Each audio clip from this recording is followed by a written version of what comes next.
es cofundador de Desprogramación Evolutiva, licenciado en Diplomacia y Lenguas Extranjeras, no tiene muchísimas credenciales, ha estudiado en Francia, en Canadá, es especialista en terapia transgeneracional y del destino, ha logrado transformar la vida de muchísimas personas, y estoy hablando de Ricardo Garza, que ahora no solamente le estoy aprendiendo, sino que también es mi amigo y será tuyo también, mi querida Martita, y de los muchólogos cuando lo conozcan. Ricardo, ¿cómo estás? Hola, hola, muy contento, gracias por la invitación, feliz de estar con ustedes. Y pues acá desde Monterrey, ustedes andan muy internacionales, nosotros acá en Monterrey, Nuevo León, felices de estar aquí. Muchas gracias, Ricardo. Oye, yo no tengo la menor idea de qué es desprogramación evolutiva, pero qué chistoso que estábamos hablando de lo que estábamos hablando antes de que arrancáramos el episodio. Pero ahora sí que para los que son como yo, que no saben nada de esto en este tema, ¿nos puedes explicar básicamente qué es? Claro que sí, es una técnica que desarrollamos que está diseñada para encontrar el origen de cualquier conflicto que se tenga de una manera muy directa, muy sencilla, y vamos a buscar 3 áreas básicas, que es el transgeneracional, toda la historia heredada en los genes. Después nos vamos a la parte de la concepción hasta el parto, y luego la infancia hasta los 6 años. Ahí encontramos cualquier conflicto que podamos tener en la vida y pues obviamente lo desprogramamos. Ok, nosotros tenemos en los genes ya cierta disposición para hacer cosas o para dejarlas de hacer. Así es, fíjate que hay 5 cosas de las más importantes de nuestra vida que maneja el inconsciente, que son pareja, hijos, profesión, dinero y amigos. Eso nosotros no tenemos capacidad de decisión. Recordemos que el inconsciente es el encargado de la supervivencia del ser humano. Entonces, cuando nosotros tenemos ya grabada información previa de los ancestros, desde que nacemos, viene la célula de mamá y la célula de papá, vienen con información. Y esta parte es la parte epigenética, y la tienen plantas, animales, insectos y personas. Entonces ya venimos como si fuéramos un teléfono celular que trae cierta información, entonces le das clic cuando lo necesitas, y ahí es cuando se activa la información, pero nosotros es basado en el ambiente. Entonces, dependiendo del ambiente, eso es lo que nosotros vamos a estar reaccionando, pero estas reacciones vienen de las experiencias previas de los ancestros, es la suma de las experiencias de los ancestros, lo vivido en la gestación, el parto y la infancia.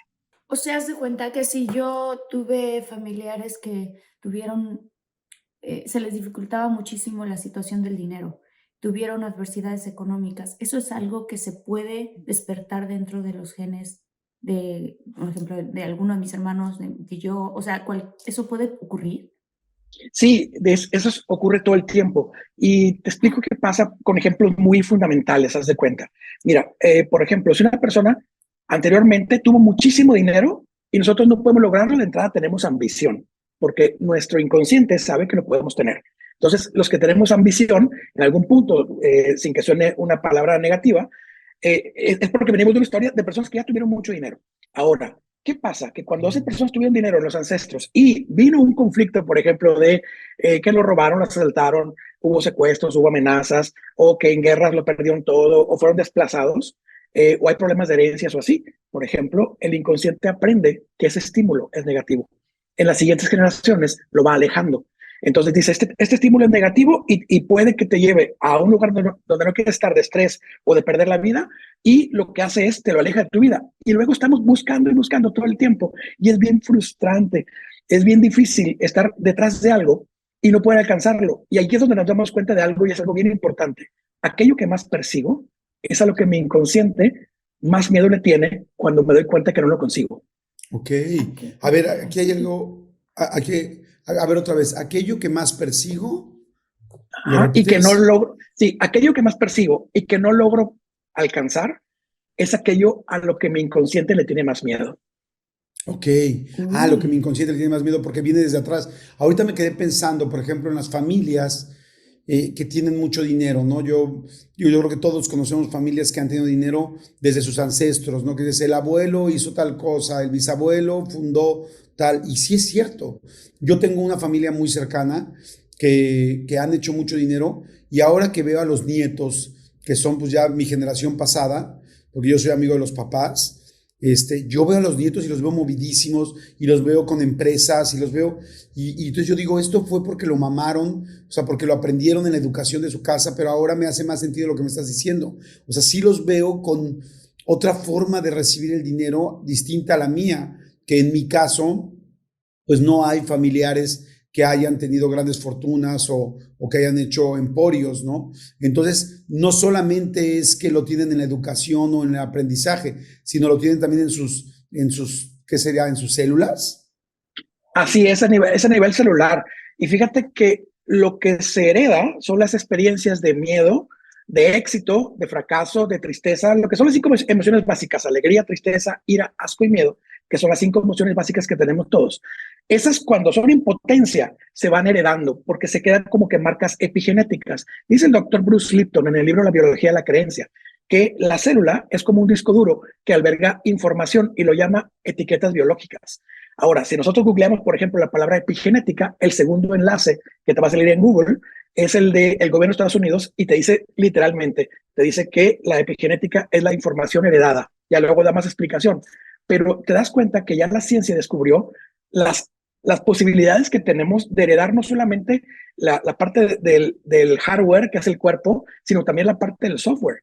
Y también hay un reportaje muy preciso de la Universidad de Cambridge que lo descubre Anne Ferguson Smith, o que lo trabaja Anne Ferguson Smith, y que nos dice que las experiencias de los ancestros se van heredando de generación en generación, y nos da un maravilloso caso explicado de unas personas que sufrieron atrocidades en la guerra, y las siguientes generaciones tenían pérdida de cosas muy básicas, por ejemplo, de su trabajo, de su vida. Todas las cosas les iban saliendo mal. Y es increíble cómo las partes históricas de mis ancestros se reflejan en mi epigenética y luego ya se reflejan en mis propias decisiones. Y como bien decía Jordi, las personas que siempre han tenido fortunas grandes siguen teniendo fortunas grandes, y las personas que batallan para tener ingresos siguen batallando para tener ingresos, pero todo se puede cambiar. ¿Y qué es lo que pasa, por ejemplo, cuando dices, a ver, todos crecimos en la misma familia, mismo papá, mismo mamá, pero algunos de los hermanos tienen facilidad para hacer dinero y los otros no? O algunos tienen una facilidad muy bonita para encontrar a la pareja con la que van a estar y tienen una relación preciosa, pero les va mal el dinero, y a los que les va bien el dinero no tienen una relación preciosa. O sea, pero vienen del mismo papá y la mamá.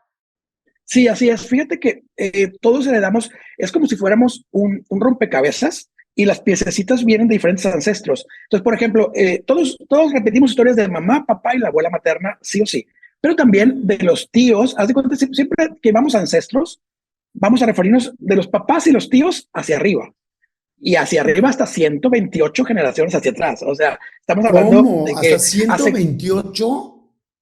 Es que yo te iba a 128. preguntar que si eran nuestros papás, nuestros abuelos y nuestros bisabuelos. O sea, ¿hay 128 escalones genéticos que nos vienen persiguiendo en las células? Así es, totalmente. Y se quedan grabados. El punto es que, por ejemplo, muchas cosas ya no se activan porque el ambiente ya no está propicio. Ya no andamos en carreta, ya no andamos en caballos, casi ya no andamos en el campo. Entonces hay cosas que no se activan. Pero, por ejemplo, cuando una persona nace con la información celular de ambos clanes, y puedes heredar ciertos programas. No heredamos toda la información, heredamos ciertos programas. Entonces, nosotros le llamamos dobles. Una persona, por ejemplo, que está repitiendo la historia del papá, la historia de un tío, entonces doble del tío, doble del papá, pero somos dobles de varias personas. Entonces, mencionaba hace ratito que éramos como piezas de rompecabezas, en donde tengo una pieza pequeña de mi abuelo, una pieza pequeña de mi madre, una de mi padre, y yo puedo hacer repetición inconsciente de mi madre en temas de pareja, de mi abuelo en temas económicos, y de la parte social de un tío, y somos un conjunto de programas heredados. ¿Y cómo se heredan los programas? Hay dos posibilidades nada más: exactamente igual o completamente opuesto, y son las polaridades, que nos dicen las leyes universales. Las leyes universales que todo tiene una polaridad, pero aquí pasa también, nosotros lo tenemos descubierto, que o heredas, por ejemplo, no digo que sea tal cual el caso de alguien en concreto, pero alcoholismo. Cuando hay una familia con alcoholismo, la persona que lo hereda tiene solamente dos posibilidades: o es completamente alcohólico, igual que el anterior, o es completamente abstemio. Entonces no hay nada en medio. Sí, entonces si tú tienes algo en medio es porque no te hace el programa. O sea, si tú tomas decisiones, no te hace el programa. Pero de lo contrario, o vas a ser exactamente igual. Y luego de repente escuchamos personas que me dicen: es que mi padre tomaba y yo decidí desde bien niño ya no tomar. Sí. No, en realidad no decidiste, sino que te tocó en fortuna estar en opuesto, porque cuando no, un programa lo ves que es un impulso que no puedes detener. Entonces, y fíjate, hay programas y bloqueos. Un programa es ese impulso que no puedo detener y un bloqueo es aquello que tanto busco y no logro alcanzar. Ok, eso me pasó a mí exactamente. Mi papá tuvo problemas de alcohol y yo, por ejemplo, mucha gente me dice, no, no a todo el mundo se lo cuento, pero yo, por ejemplo, la primera vez que tomé una copa fue a los 21, 22 años. Yo me negué toda mi adolescencia a tomar y porque me daba pavor. Ahora, yo pensé que era algo consciente, pero entonces me doy cuenta también que había una parte inconsciente celular que no me dejaba tomar. Hoy sí tomo, pero jamás en mi vida he tenido problemas con el alcohol. Y cuando he llegado a sentir que estoy tomando de más con alguna pareja o algo así, me detengo inmediatamente. O sea, me doy cuenta que ese no es el camino que quiero tomar. Exacto. Y fíjate que eso es bien importante, decir, yo me puedo detener, pero fíjate que ya traes el programa de no irte al extremo del alcoholismo, porque si hubieras repetido la historia, entonces estarías con el impulso de estar tomando y no habría manera de que lo puedas detener de forma consciente, ¿no?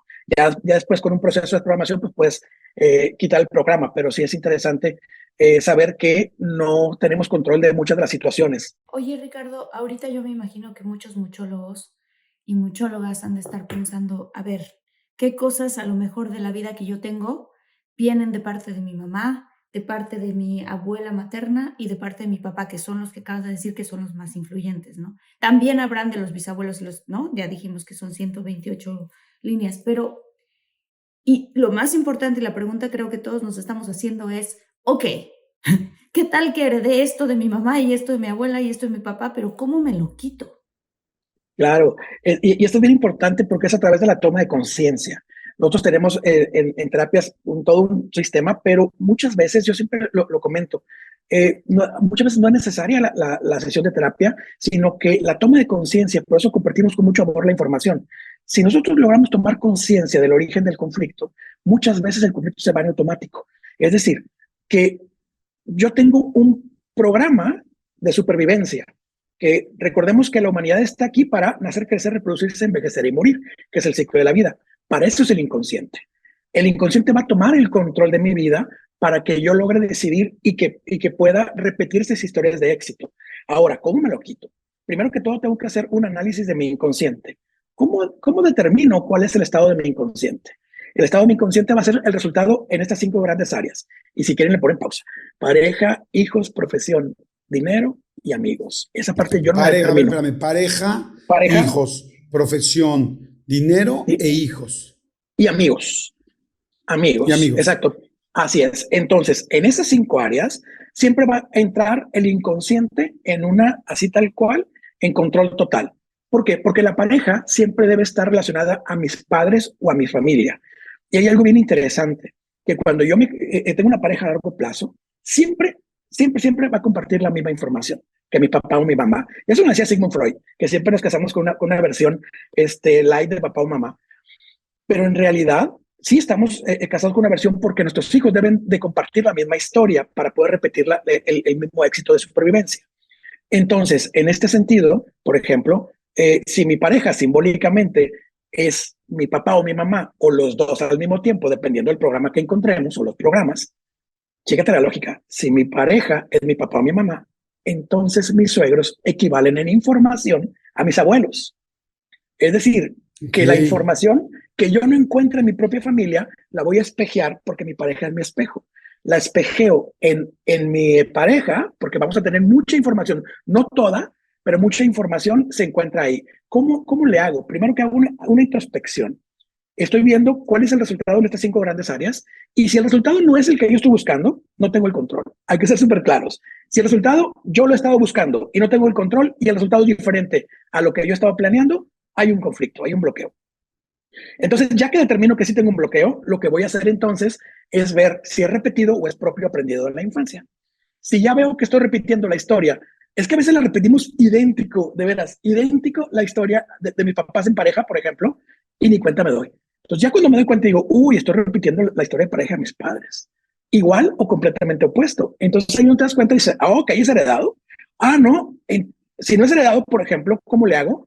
Eh, Fíjate esto, el reclamo que le haría a mi pareja hoy en día es el mismo que le haría a mis papás en la infancia.